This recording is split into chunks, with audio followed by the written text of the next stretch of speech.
When I first saw the trailer for the new sci-fi thriller Things Will Be Different, I got vibes of Primer and Time Crimes. It's a twisty story that might make your head hurt, but is it worth the headache?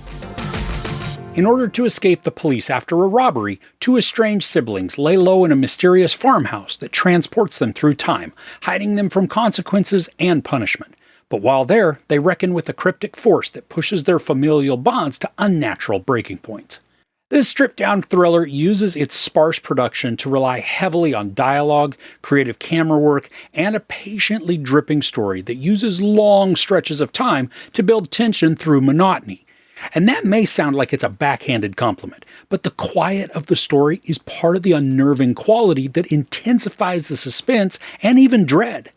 After a harried and stressful chase from law enforcement, a brother and sister arrive at this farm where, after a series of intricate steps, they're able to walk through a door and come out the other side at a different time period, away from the pursuing law, but unfortunately not away from all danger, thanks to a glitch that won't allow them to return straight away.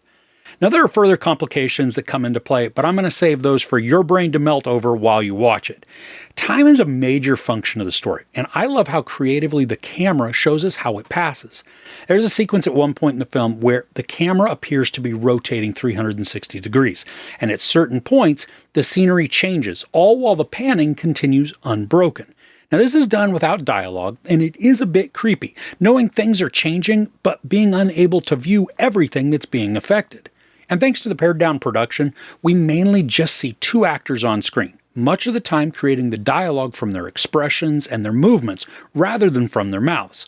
Both Adam David Thompson and Riley Dandy are intensely expressive, with vulnerable eyes that allow us to feel their anguish and despair as they wait out the unknown. And don't think that this film is all artsy and just uses a ton of camera angles and actors looking forlorn to tell a story. I mean, there are moments when this is called for, but when the story ramps up and then thrusts us into more of the mysterious and thrilling portion, the dialogue gets lively, with exciting and nail-biting sequences that ooze with anticipatory unease. And so much of what we watch play out is undefined for the characters, and then in turn, undefined for us as the viewer. Now, I appreciate how the story doesn't spoon-feed us all of the information and the answers.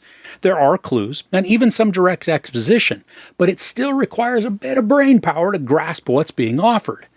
Now, I love how clever the storytelling is, but it's also not without some areas that feel like plot holes or gaps in answers, where we have to make a leap about how or why something occurs.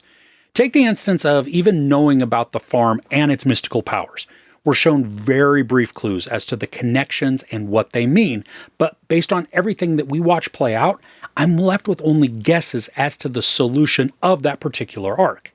And I can even trace out logic, but they're still only guesses. So if you are okay with ambiguity, this isn't going to bother you at all.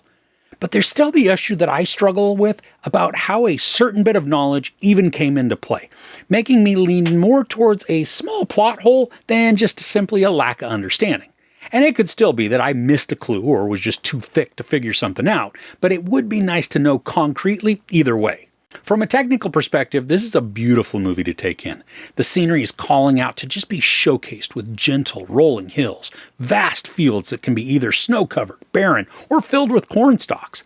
And then the farmhouse itself, it's often being silhouetted by the position of the sun. And there's one shot in particular that is both patient and awesome.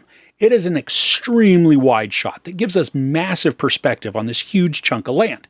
In the far distance, we watch a character running across the field.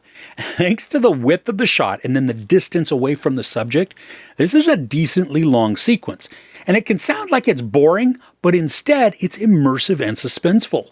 The movie is just a little under 2 hours, but I did feel the time in the final act, despite that also containing some of the most tense and anxiety-fueled exchanges. I think the culmination of all the patient shots with extended scenes that lack dialogue or even movement, they began to weigh on me a bit. I wouldn't classify what I was feeling as bored or indifferent. I just became a bit restless because my anticipation for what was coming was arriving at the speed that my grandmother used to drive on the freeway, excruciatingly slow. Impatience aside, the brain-frying conclusion is disturbing, mixed with sadness and even cruelty, and a worthy end to such a thrilling and complex story progression.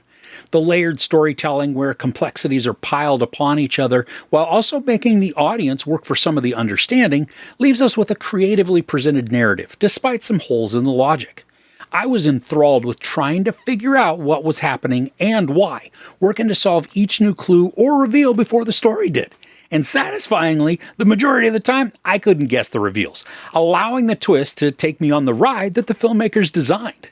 So overall, Things Will Be Different takes a well-used sci-fi premise and then turns it on its head by limiting the characters and the setting while also introducing complications designed to frustrate the characters and perplex the audience.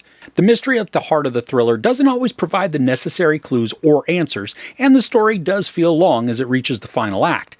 But in general, the plot is sound and designed to make headache medicine manufacturers a lot of money. The indie look and feel doesn't fall into the trappings of style over substance, using rousing and pointed dialogue along with the camera creativity to elicit bewilderment, anxiety, and a bunch of excitement. This will be sure to spawn many discussions, which I often count as the marker of a unique and worthy film. There's no sex or nudity, some profanity, and some violence. I give Things Will Be Different 4 out of 5 couches.